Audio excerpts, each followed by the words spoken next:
Hey friends, Mark Holmes here with my buddy Cowboy Joe Boo, and as always, thank you guys for watching, commenting, and subscribing to the Joe Boo Sports Report. Without you guys, this literally does not work. Let's get open for business here on this final game, final week of the regular season. And my God, how it has gone by so fast. I cannot believe that we are now at the end of the season. And what a season it's been. It's been highs and lows, and so much has gone on. So much has transpired, but it's not the end for our Cowboys. We got one game left to play against the New York stinking Giants. Whew. This game means nothing and everything all in one. It doesn't matter if you win or lose this game. It's not going to affect where you are as far as playoffs. We're going to be the fourth seed regardless. Locked in, dialed up. It's not going to change. The only thing that'll change is if someone gets hurt or if you lose and you start to doubt your team. That's the only effect that it can have. 9-7, 10-6, it doesn't matter. You're in the playoffs. We got players that we know won't play. Zach Martin's with the team, but he's not going to suit up, which I'm more than happy with. There's a bunch of guys that you're kind of saying, you know what, I don't really want them to play. They're warriors. They know what they're doing. Let's let them rest. Tyron Smith, maybe. Tyrone Crawford, he's injured, and of course, he's doing a lot better. Probably will be ready for the playoffs. Don't need that guy to play. But we have a lot of warriors out there, a lot of young guys and things, you know. Jaylon Smith. You know, in the offseason, I said I wish the Cowboys would sign Demario Davis. Demario Davis is one of those players, kind of like Calais Campbell was, players that you knew could really play and are difference makers on a team. A guy that's a heart and soul type of guy. A guy that's a leader. And I said that because I looked at what happened last year with Sean Lee being out and Jaylon Smith, who made it through all the 16 games. The only linebacker we had that didn't get taken out, which is ironic because he was really injured the whole year with that leg. And I said, I'm not sure if we can count on him being able to play at a level that we need with that foot, that ankle. I'll be honest, I didn't believe it. And you had to have doubts because it was one of those things that drop foot, the longer it takes to heal, the less likely that that movement will come back. And that's just being honest. Nobody knew. It was uncharted territory to have a catastrophic injury like that. To go that many years and wonder, is this going to be as good as we get? So yeah, I said, Demario Davis, I could love to have that guy with the team. Team didn't even think about that. Well, he went on to New Orleans and he's done some damage down there. We know what Demario Davis is, a one-man wrecking crew. But I got to tell you, Jaylon Smith, whew, my God, he is the destroyer. He is a beast.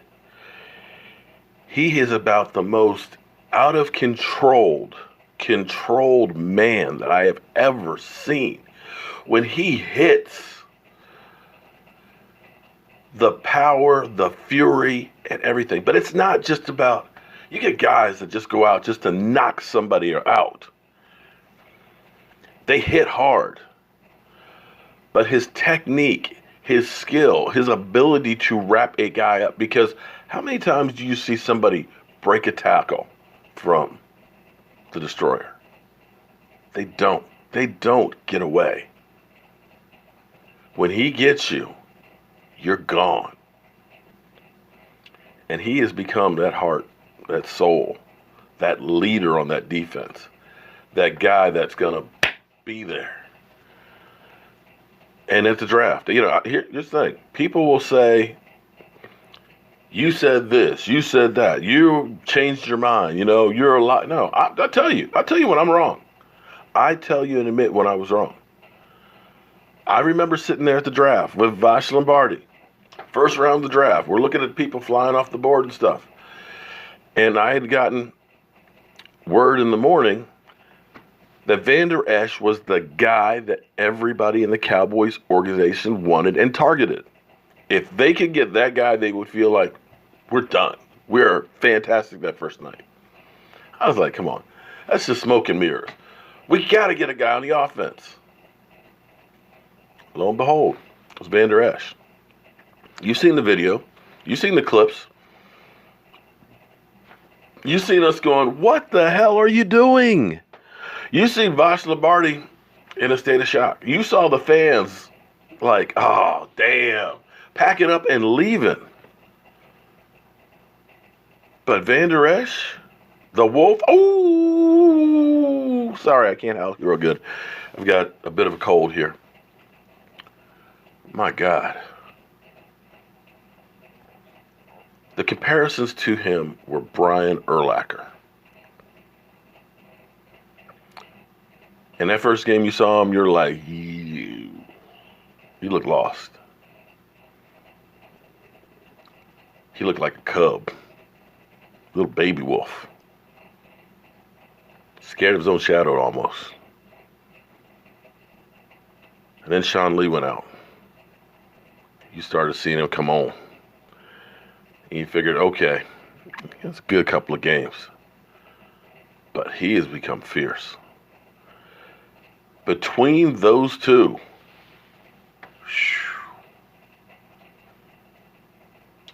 I believe we have the best linebacking core in the NFL. And the scary thing is, for all those quarterbacks in the NFC East, although the Redskins don't really have one right now, do they? The Giants, well, they may not have one either. This may be Eli Manning's last game as a New York Giant. Well, hell, now that I think about it, Nick Foles might be leaving the Eagles. And who knows how much Carson Wentz is going to be able to hold up. But whoever is in there at quarterback in the NFC East, with Jaylon Smith only in his second year, with Vander Esch still a rookie, they've only scratched the surface of their abilities, of their knowledge, their skills. You could see the next 10 years of these two guys.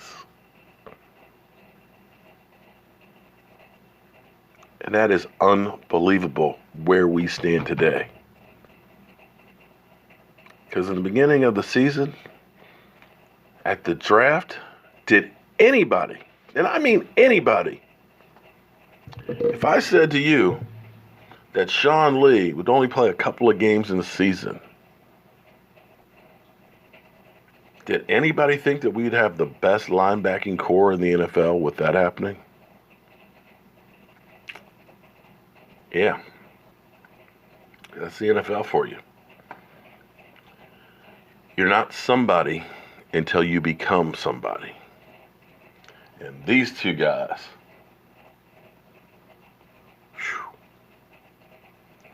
yeah, bring on the playoffs.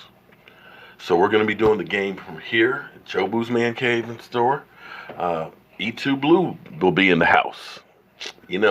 He's always here getting some chicken wings. And leave E2 alone, please. He's like my second son. DMV Dallas Cowboys will be in the house. He's in a little bit of a Twitter war with some of the Dak haters, those homosexuals and stuff. Excuse me, I'm sorry I got this cold. Didn't mean to snort on air. The New York stinking Giant fan will be here. I'm sure with his tail between his legs after the Giants, stunk up the joint. But maybe there'll be some hope for him. Maybe they'll get a win today, and at least he'll be able to have something to talk about.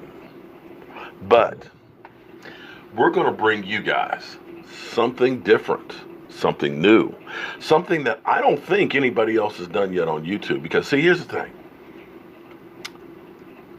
I love doing this. I love each and every one of you guys out there, and I want to bring you more and more, give you things that nobody else does. And we're going to do something new here today on our live stream. We're going to start out at 12:30 Eastern. We'll be going through the whole game, and I hope you guys tune in, because we're going to actually have a special guest joining us here. And my technology challenge self has to work on getting it to work right, and I hope I get it to work right, because this will be really something special.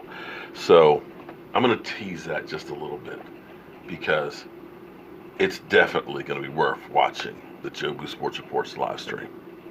But as always, friends, thank you from the bottom of my heart for making the 2018 season so good here at the Jobu Sports Report. Thank you for the support. Thank you for the kind words. Thank you for the comments. Thank you for the subbing. And don't forget to ring the bell, so that way you'll know when we're on live. And I'll see you at 12:30.